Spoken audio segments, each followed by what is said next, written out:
Hello everybody, or maybe the one person who's watching this video. Buckle up because this is going to be a long one. I'm going to talk today about the individual oral. This is for IB Year 1 students who are studying the new curriculum. I'm going to talk about the oral for both the literature class and the language and literature class. Now, this video is going to be a little bit different. I've gotten a lot of requests to talk about the individual oral because there are some confusions about that assessment. I think mainly because it's a new assessment in the current or new curriculum, so people are a little bit worried about it or confused about it. So what am I going to do? First of all, I'm not going to give you step-by-step rules for the individual oral. Why? Because those rules are in the guide, and those are the only rules that exist.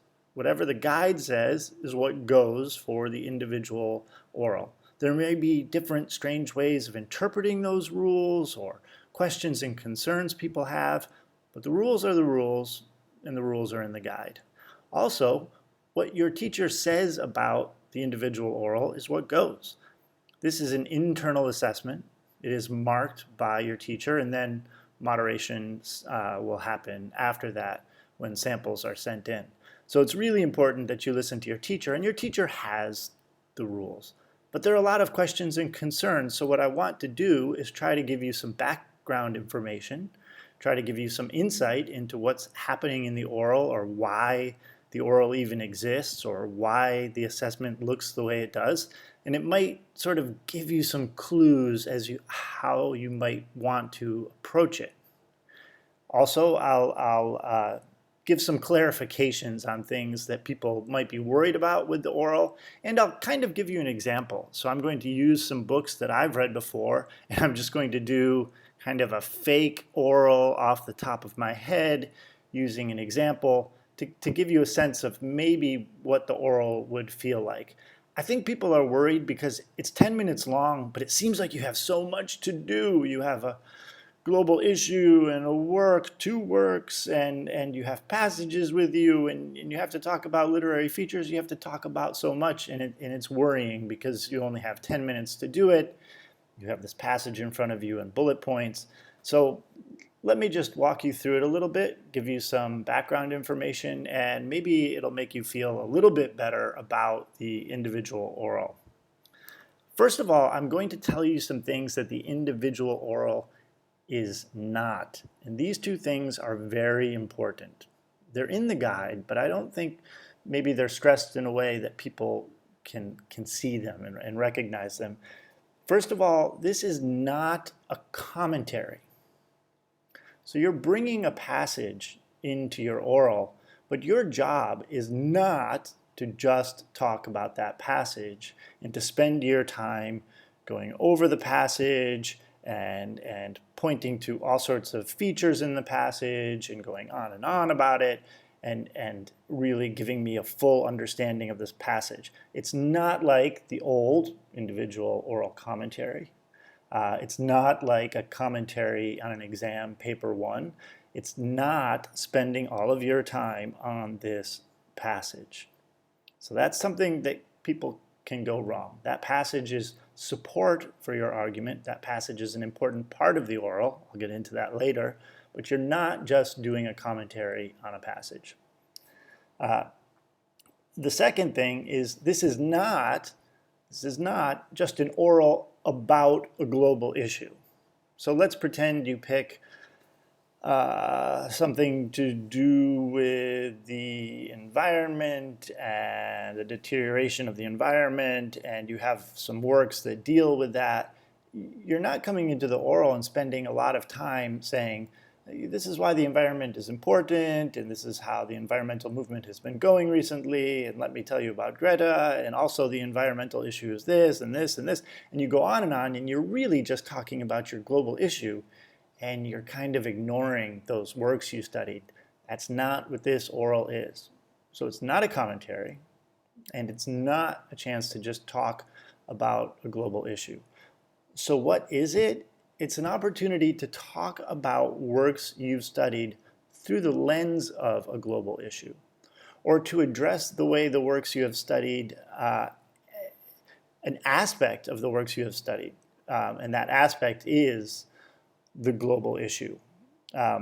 You do have to talk about how that global issue is reflected in the work as a whole, how that work engages with the global issue, how that global issue is perhaps a theme that runs throughout the work, or maybe it's just something small in the work, something that kind of subtly appears in a later chapter, but you found it interesting. So you want to talk about how, even though it's not majorly important to the work, this global issue appears in here, and you personally, I think it's interesting how it appears. So I want to talk about this global issue in the work. This is an opportunity for you to talk about the work and how it deals with, reflects, refracts, engages with, portrays the global issue you have studied. So, what is that passage that you're bringing in? You know, frankly, it's something that's there to help you. It's support. The way I look at it, the individual oral is kind of an essay. Your essay topic is the global issue in works I have studied.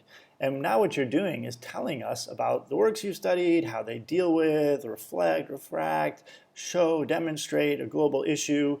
And then when you get to the passage, you're sort of giving us your good example, the perfect little quotation to support your argument. Should that passage be the most important moment for the global issue? Well, it could be, because that would certainly be easy and helpful, but it might just be, it could be the only moment the global issue is brought up. It could just be one of many moments where the global issue is brought up. It could be that because you have to talk about literary features as well, how the global issue is portrayed, or how the work itself or the conventions of the work, whether it's a novel or an advertisement or an editorial, how those conventions affect the presentation of or engagement with the global issue. So since you have to do that, the passage can help you. So I'm going to tell you a story now about how we created this assessment. And I think that might give you some insight in how you should approach it. And then I'll give you an example of how I would approach it. So those were some rules and clarifications. You can use this as a bookmark. Go back to where the white thing. But now I'm moving into the second part that you can skip if you want, but this is really the most interesting part. And this is a story. Here's how the oral started. We were always going to reduce the number of assessments in the IB program. The IB in general didn't want to over-assess students. It didn't want to assess skills multiple times. It didn't want to have students doing the same exact thing over and over again multiple times just for an assessment. The IB also thinks your teachers offer you all sorts of interesting things to do. Creative writing, a chance to perform dramas, all sorts of group work and oral work. But the IB doesn't have to assess you over and over and over again to figure out your final IB mark. So we already had paper 1 that we decided to keep because that's a cool exercise. It's a reading test to see, can you read something you've never seen before and give us some insight into it? That's all it is, a reading test. And then paper 2 gave you an opportunity to show that you think about literature, that you think about big ideas in relation to literature. How do characters work? How does setting work? And you can use what you've studied, so that's a nice opportunity, use what you've studied to address that issue. So then we said, what is that third assessment? And first of all, we thought it was really important that there was an oral component because it's part of English. It's not just about writing. It's not just about an exam situation, but it's about speaking, and often speaking in front of someone or an audience. So we thought it was important to have an oral. But if you just did an oral commentary, that's kind of the same as paper 1. And if you just did an oral presentation on anything, it seemed kind of a cop-out. So I remember I was sitting with a woman named Maria, and the two of us were sitting after a meeting, and we were brainstorming what could this look like. And we said, okay, it could be an oral. An oral on what? Well, an oral on anything, maybe just an oral presentation on something. And then she suddenly thought of MYP, the global context. She's like, yeah, they have to talk about global context. And I thought, but I don't really know anything about global context. I don't know what you mean or how it would work. Would they just start talking about global things instead of talking about the works? I know some teachers have a problem with that. And she said, no, they find a global issue or concern or problem or something that the work deals with, and they focus on that. And I was like, okay, would teachers have to pick books with all the same global issues? How's this going to work? And then the more we talked about it, the more we thought, wait a minute, this works. All books are about something. They're about something in the world. They're about the way people are treated, the way people deal with power, the way people are oppressed, or the way people have hopes and dreams and desires. They're about religion, they're about faith, they're about learning things, they're about discovering things. That every work is in some way involved with the world. So we started thinking about it, and we started thinking, hey, every time students read, they latch on to something. So the first book you read in the semester, it might be about the role of women in a society. You're reading A Doll's House or something. You say, oh, wow, it's interesting how women were treated back then. And sometimes students latch on to that. And then the next book we read in class, a student is saying, hey, this is kind of about women too. And you're the teacher and you say, nah, it's not really. It's not about that at all. And the student says, yes, see? It is, because look at chapter 4. It's kind of the same issue as A Doll's House. And so we started to say, wait a minute, students do this. They look at connections across books. They look at how different works deal with similar issues that people are concerned with. So we thought, this is great. The oral is, how do works deal with or show or reflect or somehow engage with a global issue that's interesting to you as a student. So that's where we thought, hey, the learner portfolio, they keep track of global issues they see and recognize and are curious about in the works they have studied. We're like, the teachers don't even have to pick books with similar global issues. The teachers don't even have to worry about finding global issues. Students can find these things because it's what books are about. And the whole book doesn't have to be about it, maybe just a part of it. Or maybe if you read a series of editorials, only one editorial is about a particular issue that you recognize. Hey, it's just like the poems that we read by Szymborska. It's just like the Philip Larkin that I read. So we're hoping that students would find these connections and be able to talk about, hey, this book did it. Here's how it did it. And guess what? This other work did it too, and here's how it did it. Sounds very simple and innocent and almost wonderful. The problem is then we have to start making up rules. I'll be honest. Oh, an important concern, I thought, what about books that don't seem to have global issues? And we couldn't really find any, especially since I thought, what about a work that's not about migration or power or religion or something cultural, something that I can, like that, poverty? What if it's just a book about a kid who's thinking and growing up and wanting to be an artist? What if I'm reading James Joyce? What if I'm reading a strange Samuel Beckett novel or something because I have a weird teacher who picked out weird books for me to read? And then I said, we got to make sure that global issues can come from that. So when we made up the list of topics for global issues, this is in a larger group, we basically tried to make areas that could fit anything that someone could be concerned with that crosses borders. We didn't want it to be so particular, like, I'm dealing with how toilets clog on the street where I live in Hanoi. That's not really a global issue, although maybe it extrapolates to a global issue about access to water and sanitation, but that's a different story. Uh, but the idea is an issue that transcends cultures, an issue that transcends localities. And we realized that things like faith, art, the role of the artist in the world, that this could be a global issue too. So to me, I look at those lists of possible areas for global issues, and anything fits in it. So long as it's not so particular and so local, it probably can be a global issue. I'll continue the story because here's what happened next. We tested the oral. We had schools try it out.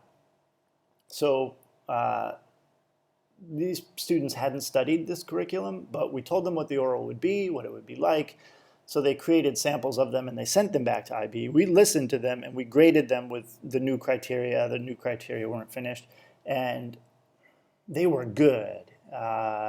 They talked about the works they had studied. They talked about the issue and how the works related to the issue. The only problem was they were a little too general. Because they were orals, because the students only had a couple of notes, they couldn't use quotations and support the way they would maybe if they had a text in front of them. And we felt like it was hard. It was hard to be specific. Also, how do you talk about something like imagery or particulars of characterization or setting if you don't have the text in front of you? So we thought this is too hard for kids. It's expecting too much. So we said, why don't we let them bring books? That would be great, but we can't keep things equal for everybody. Some kids have millions of notes and things written in their margins. Others have none. We could say to them, you can bring books, but they have to be clean copies. That's a mess. So we said, okay, here's what we'll do. We'll let them bring a passage with them. It'll help them. It'll be something to hold on to. So if they're trying to have an example of how this author uses imagery, or how this author has a particular technique, or how this advertiser does something cool with images, then they have the example in front of them. And then it's nice. It just gives them some support. So they can bring in 10 bullet points. I think that's the number. I don't remember the rules. But they can bring in their bullet points. They can bring in a passage. Cool. So we weren't trying to make your job harder by making you bring in a passage. We were actually just trying to let you bring some support into that oral presentation. But that's why I say we also didn't want you to just sit there and talk about the passage. This discussion, this oral presentation, is about the work as a whole and how it engages with, or at least, and again, it doesn't necessarily have to be an issue that's boom, boom, boom, boom running throughout the work. It could just be a smaller part of the work. So the whole idea was to really help you, not give you more to talk about. And in terms of talking about something like literary features or the author's choices, I think that really gets down to just a reminder that you always have to be attentive to the how. Okay, how did I know that this issue was important in the work? How did the author sort of indicate that this was something that I should be paying attention to? Or if you don't want to say how did the author show me, how did the text itself call attention to this issue in the work? So that's kind of how the oral developed, and I think the spirit of how we developed that oral still exists. You find something in a work that attracts your attention. You're like, this is what this book is really about. Or maybe this is what this book is secretly about. And then maybe later in the semester you're reading some poems and you think, whoa, here it is again. Cool, I'm going to write it in my learner portfolio and not forget it. And then all of a sudden you notice it happens again. If you're in Lang and Lit, like maybe in this editorial you read, or if you're in Lit, maybe all of a sudden you saw it in one of the acts of one of the plays. And you're like, wow, this global issue is here, here, here, and here. Perfect. I'll do this book and this book. Or if you're doing Lang and Lit, I'll do this book and this text, non-literary text. And you'll talk about it. Now, how do teachers approach it? How should you approach it? This is a little tricky because if I were a teacher, or I am a teacher, but there's a lot of ways. Sometimes I could say to you, hey, don't forget, we have to be on the lookout for some global issues. Have you found anything? Why don't tonight you do something in your learner portfolio? Or I might give you a list of possible ones, or I might say, you know what? X is definitely a global issue. Can we all agree that it's a pretty important issue in this work? For homework, why don't you find at least one passage that shows, so there are all sorts of ways that your teachers can help you with generating ideas or thinking about. But hey, ideally, you, assuming you're a student, find that global issue that interests you, that you've recognized in the works that you've studied. Okay, so now that's a little story that I think might give you a sense of what this thing is beyond just the rules. I'm going to try to give you an example. Oh boy. I'm not going to do a full oral because it would be really bad and I would get a 5. But I'm going to give you an example of some works that I could use and how I would use those issues. And I think it will be helpful for you. So let's pretend literature first. And then I'm going to do Lang and Lit, and I'm going to do something tricky where you have to refer to a text, but also to a larger body of work. If you're in Lang and Lit, you probably know what I'm talking about, so I'll give you some tips for that. So first of all, let's do Lit. Let's pretend that I've noticed in some of the works I've been studying an issue about forced migration. My glasses are messed up, sorry, but I'm actually reading today. I'm talking about forced migration. So forced migration because of traumatic events. So I'm talking about the ways people have been forced to move from their homes because of various things like war or disease or whatever. So I want to talk about forced migration because I've recognized it in the works I've studied. And let's pretend I studied Ya Gyasi's Homegoing.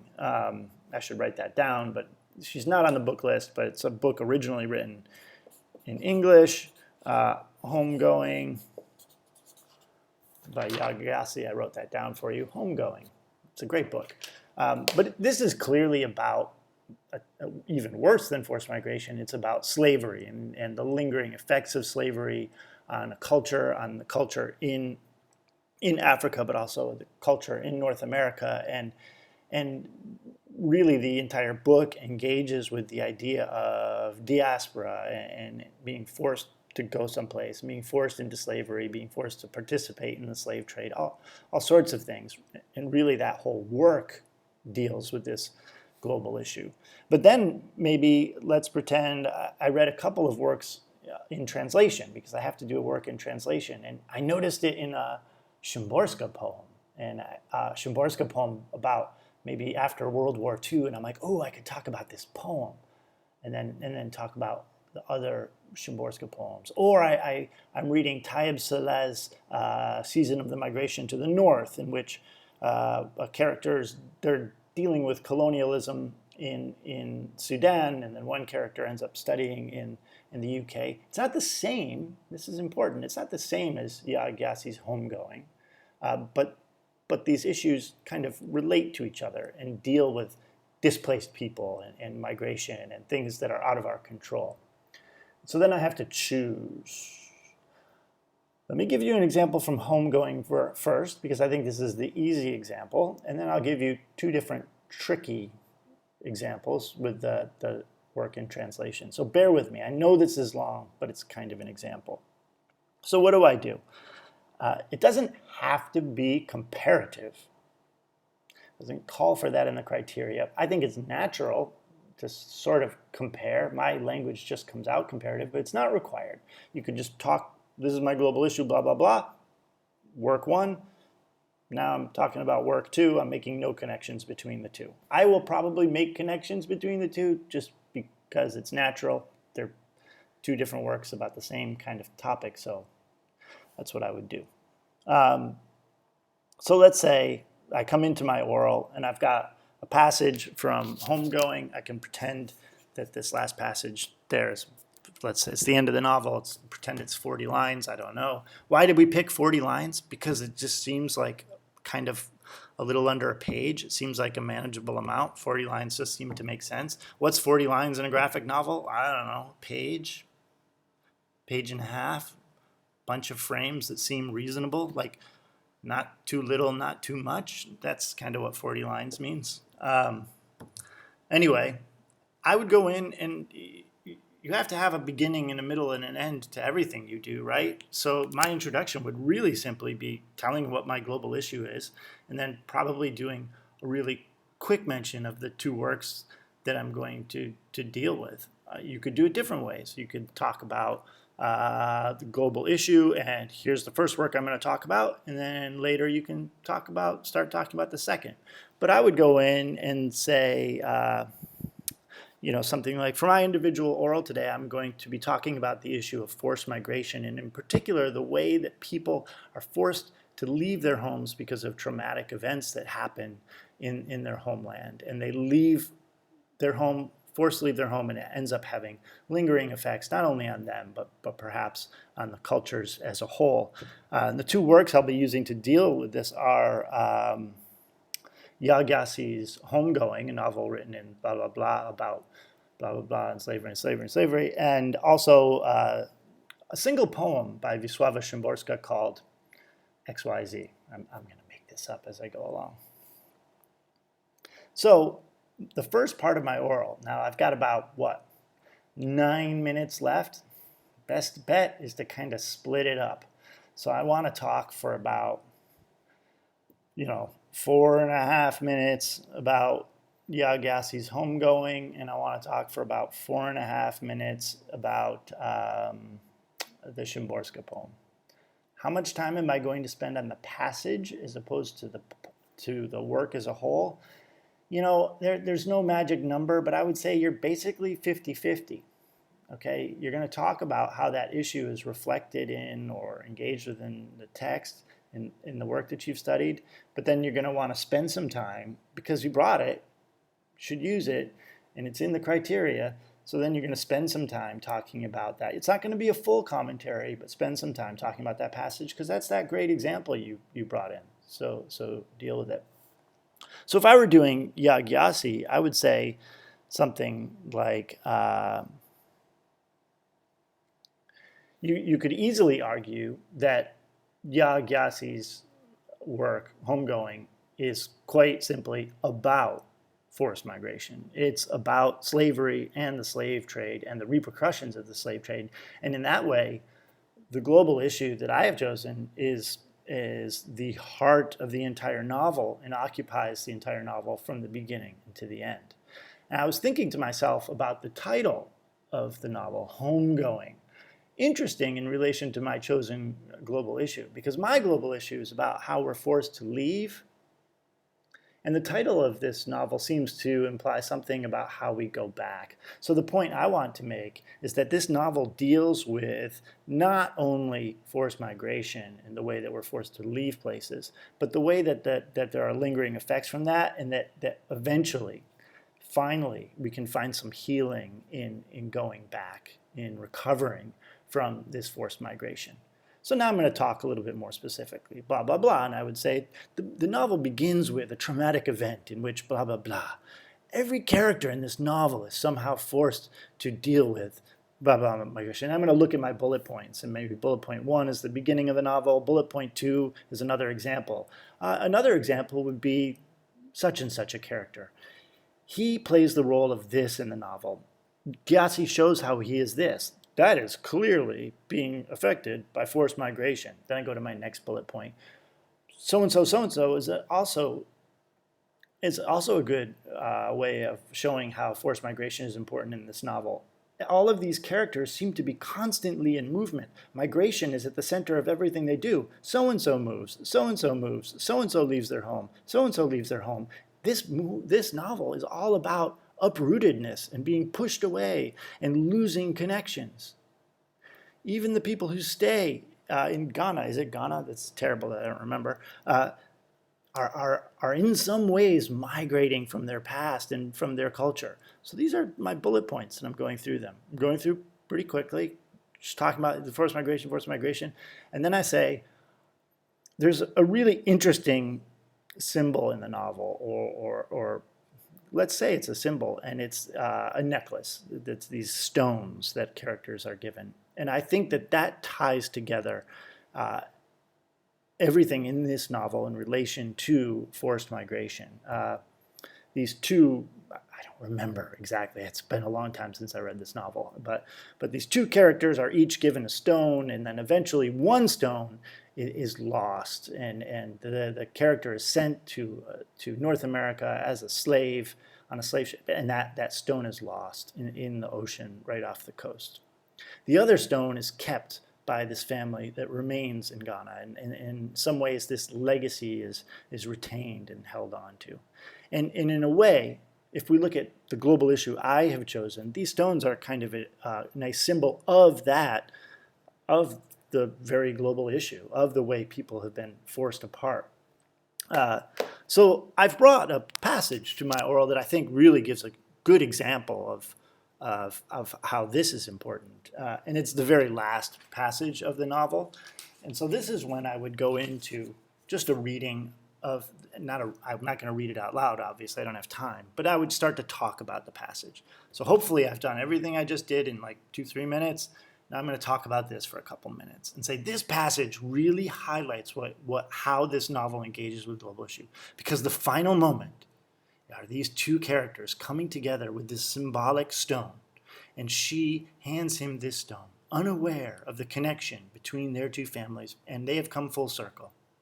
That the history of the people who've left and been forced to migrate comes together with the people who've stayed, and it's come full circle. And I think that this is a moment for healing in relation to forced migration. And then I pay attention to some of the words, and I point to things like, here, Marjorie said, have it, welcome home.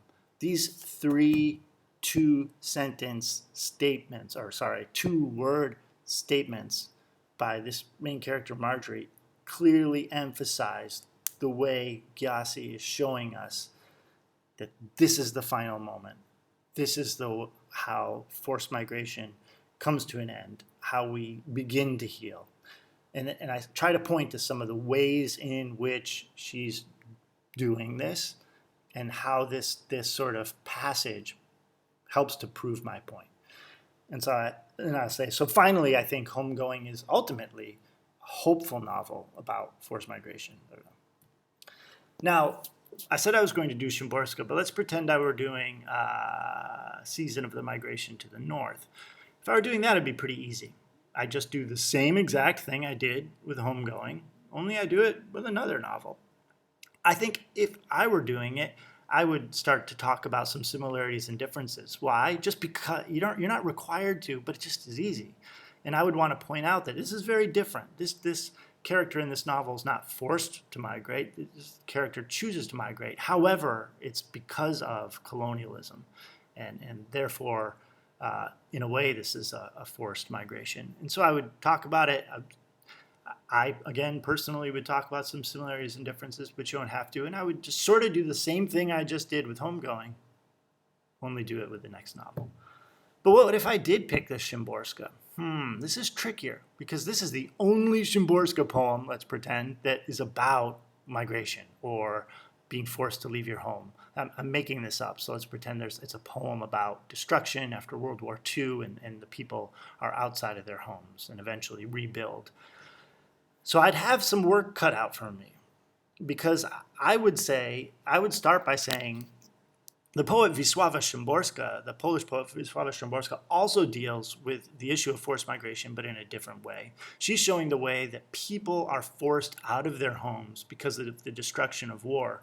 But she's also showing the way that people have to find their homes again through reconstruction and through rebuilding, that things have been taken away from them, they've been forced to leave, but then they have to have a way to work back.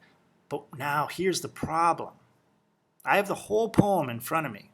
That's great. Gives me a lot to talk about, gives me the literary features. It's just one poem. But now how do I talk about the work as a whole? which is all the other Szymborska poems, it's really important that you spend some time talking about the other Szymborska poems. So what I would do in a case like this is the poem I have chosen deals with forced migration, blah, blah, blah, blah, blah. Not all of Szymborska's poems, obviously, deal with forced migration, but I think it's important to talk about her work and how she approaches things. So Szymborska is often a philosophical poet. In the poem Such and Such, for example, she deals with the Holocaust and talks about it this way. In this poem, she talks about loneliness and death and how we face death in different ways. In this poem, she talks about fate and chance. So she's always trying to engage with important human issues and how we manage to survive as humans in a kind of difficult world. It's a difficult world. It's a world that's on the whims of chance, but we manage to survive. In this poem in particular, she uses those same techniques and same approaches to deal with the theme of forced migration. So see what I've done, tricky little guy? I've talked about what Szymborska is doing in her work as a whole, how she approaches things, the types of features she uses, and how it bears on topics. And now I'm saying, look now how she does those things with this poem about forced migration. So then I can get into this poem and go on, talk about forced migration, talk about the particular features in this passage, and spend half of my time just talking about that. And then I can say, in the end, Szymborska has done blah, blah, blah. And I'm done. Now that I haven't been keeping track of time, and I know this is going long, but I hope that gives you an example of the ways in which you're dealing with the work and the passage, that you're finding things that are interesting to you, that maybe they don't exactly fit with even the issue you've chosen, but you're showing how my definition of forced migration is this, and this is how I'm seeing it play out in these works. This is how I'm seeing it as an issue in these works. I'm going to switch now to Lang and Lit. So that was for literature. It was on one work originally written in English and one work originally written in another language, whether that was Szymborska or Salah. Now I'll do Lang and Lit. Let's pretend Lang and Lit you also did Homegoing as one of your choices. So that was pretty easy. The whole thing's about forced migration. Now you have the same problem in Lang and Lit. You can't just talk about a single text. You have to talk about that body of work, right? So let's say I had read a bunch of opinion pieces by Nicholas Kristof. He's a writer for the New York Times. This is great because maybe I read one single opinion piece that he wrote about forced migration in Darfur, let's say. And I'm like, oh my God, this reminds me so much of Yag-Yazdi. I can't wait to write about it. I'm going to use this for my individual oral. Great. And you take some notes in your learner portfolio. It's great, it's great, it's great. But you're running into the same issue that you ran into with Szymborska. You have to talk about that one article, and you have to talk about the greater body of work. The passage you bring in, 40 lines, might not even be the whole article. Maybe it's just the first 40 lines or so, or the last 40 lines. I don't know. It's the important part, the part that you like, that you think is cool, that it serves as a good example. But you have to do the same thing, where you say, so you've talked about Yag-Yazdi, you've talked about that whole thing, and now you're on to Nicholas Kristof, and you maybe give a little introduction of him. Nicholas Kristof is an opinion piece writer for the New York Times. He frequently writes about issues, social issues, cultural issues, and things like he came to fame writing about the Tiananmen Square massacre, and he's written about this, he's written about that, and you give an example of the types of issues. And then you could say stylistically, he's also interesting because he tends to structure his opinion pieces in the same way every time. He begins with a story.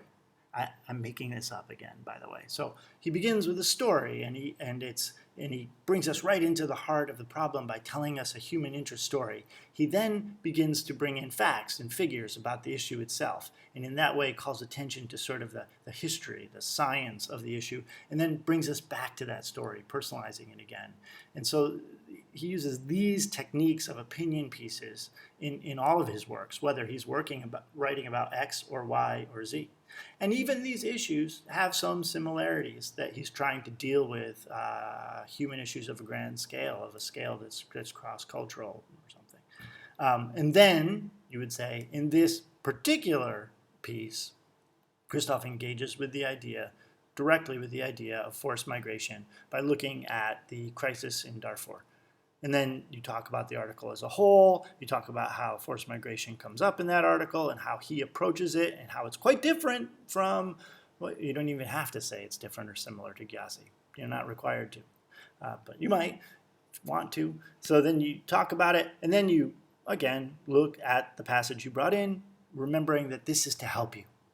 You've got it in front of you. You can say things about it. You can talk about some of the language he uses. You can talk about the way he highlights this one sad moment or whatever, how he uses language that really appeals to something in this editorial, the things you've learned about the way opinion pieces work. So again, that passage is to help you. Now, if I were making up an outline for this, the hardest thing is going to be timing. And I would just spend time not only outlining, but paying attention to those bullets you're bringing in and just timing it. Practice it and time it. I'm going to finish off by saying a couple of things, questions that people have asked me about the oral. One thing someone asked me is, what happens if someone writes their oral ahead of time and memorizes it? What?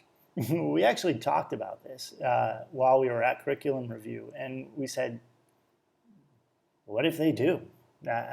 There's nothing that says you can't memorize it. That's hard. I personally would be nervous. You know, you write an entire thing. 10 minutes is long. It would be a long thing that you write. I don't know how many pages. 5 pages? Typed? 6? I don't know.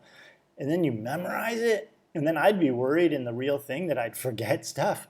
It would be tough. If you want to, you can. I can imagine people doing it.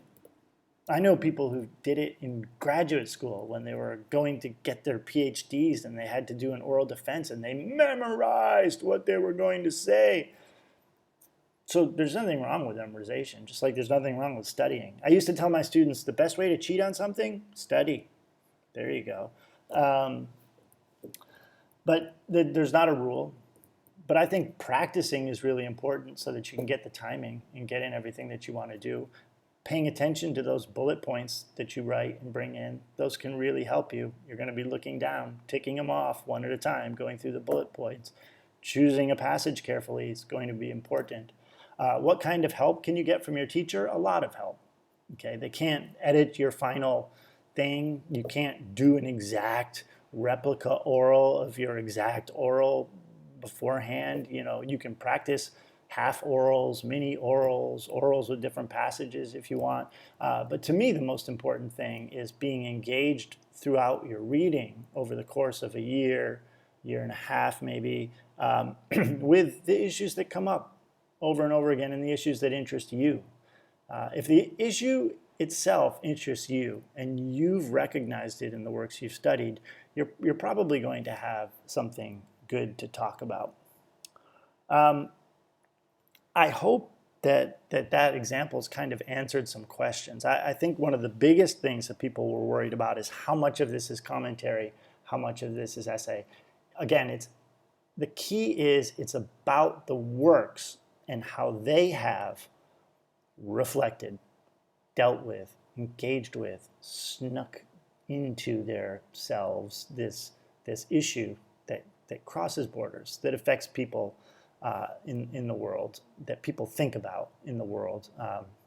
And so again, you're not just talking about the issue, you're not just talking about the passage, you're talking about, yeah, this is what this work does with it.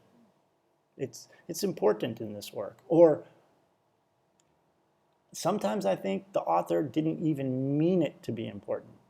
So you could be doing The Tempest by Shakespeare, and there's so many things you could be talking about education and the importance of education, about power, about subjugation, about colonialism, about racism, about forgiveness and sin. I mean, there are so many issues and ideas that come up in The Tempest, a comedy that clearly are global, that cross cultures, that matter to people, and you'll clearly see many of those issues reflected in other works that you study or other texts.